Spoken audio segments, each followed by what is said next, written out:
highlight the importance of understanding these behaviors for better goat management and welfare.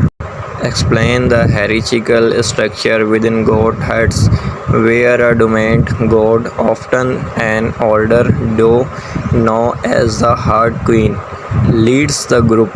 Dominance is established through behavior like pushing and head-butting.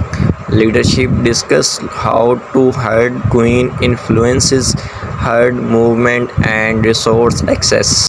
Vocal communication describe how goats use vocalizations to communicate, such as distress calls or maternal cells between does and kids.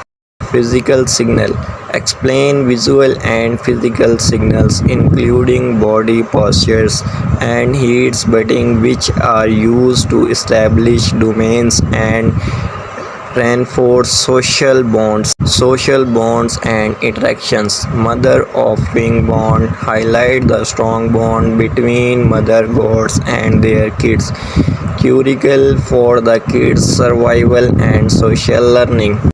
Play and grooming explain how goats interact through play and grooming to strengthen social ties and establish their place in the hierarchy. Managing social dynamics.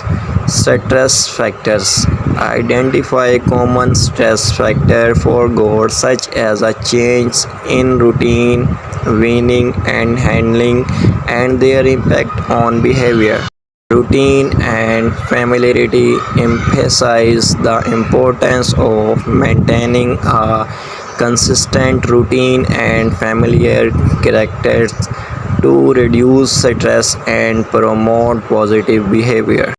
Recap the key points about goat social structures, communication, and the importance of managing social dynamics for the well being of the herd.